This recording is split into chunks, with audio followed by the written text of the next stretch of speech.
Faut-il s'inspirer du meilleur gérant français et investir sur Metlen Energy? C'est ce qu'on va regarder ensemble dans cette vidéo. Pensez à vous abonner à la chaîne si ce n'est pas déjà fait. Et on va commencer tout de suite avec le cours de l'action Metlen Energy, qui est au plus haut historique. Donc une bonne petite entreprise grecque.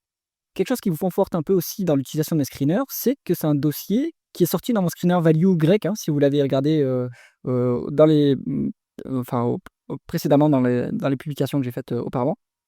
Ça sortait dans mon screener et surprise, ça rentre dans le fonds France d'indépendance AM. Donc, eh bien, mes critères value correspondent à peu près à ceux de William Higgins, qui a, rappelons-le, une superbe performance. Alors, donc on est au plus haut. Sur cette société grecque, elle fait de l'énergie et également de la métallurgie. Donc elle produit des alliages voilà, métalliques. C'est un secteur qui est quand même décoté, hein. L'énergie, la métallurgie, fonderie, etc. C'est quand même décoté en Europe. Donc allez, on va regarder ça en détail.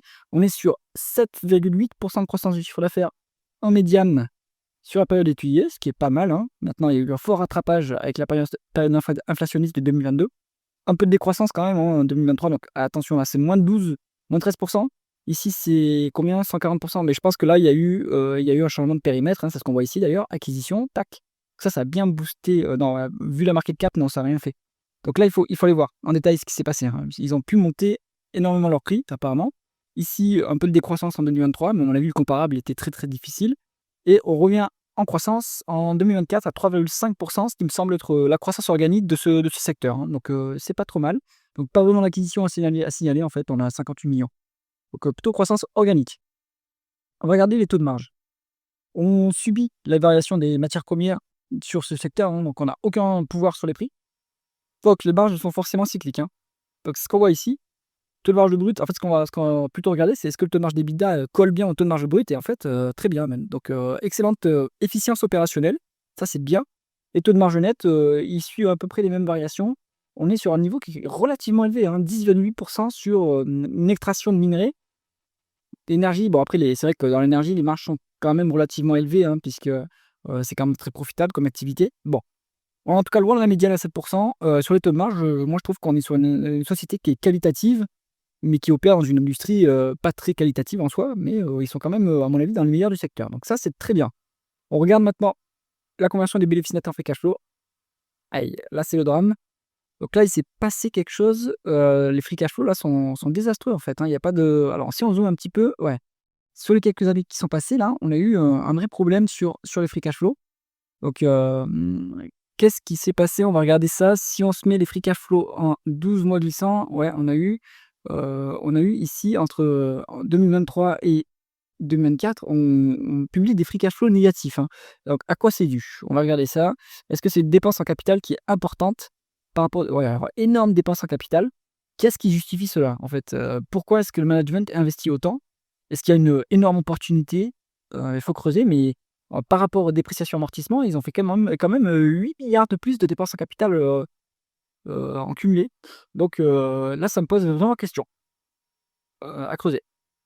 On peut regarder la rentabilité opérationnelle du groupe. On est sur 8,4% en médiane et 9,7% sur les 12 derniers mois, à décembre 2024.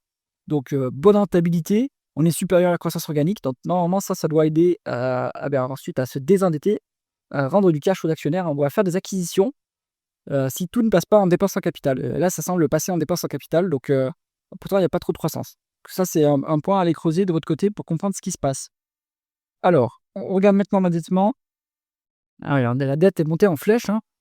2,9 milliards de dette contre presque 1 milliard d'EBITDA, ça reste soutenable. On est quand même à un niveau, on est en dessous de 3 fois, légèrement en dessous. On est quasiment à 3 fois l'EBITDA en dette nette. Donc ça, c'est le plafond, hein. Au-delà, ça devient un peu dangereux, je pense. Et puis les free cash flow sont négatifs, donc on ne peut pas rembourser la dette à l'heure actuelle, hein. Donc point de vigilance sur ce dossier.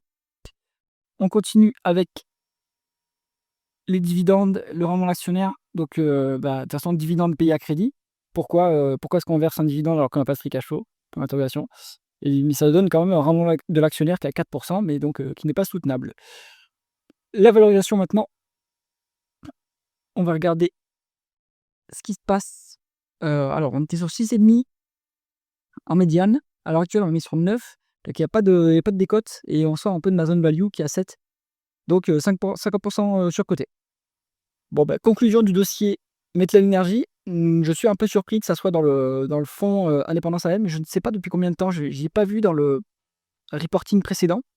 Mais il y a quand même eu un bon jump ici, hein, entre 2022 et 2023. On a fait un x3 tranquille. Donc, est-ce que c'était dans le fond à ce moment-là et du coup, il va commencer à alléger notre ami Evans ou est-ce que c'est maintenant et il faut plutôt retraiter les chiffres et vérifier, et en fait, il y a vraiment de la valeur à trouver sur ce dossier? Ça, je n'ai pas la réponse. Si vous êtes intéressé, faites le travail et allez lire les rapports financiers. Si cette vidéo vous a intéressé, mettez un pouce vers le haut et pensez à vous abonner à la chaîne. À bientôt!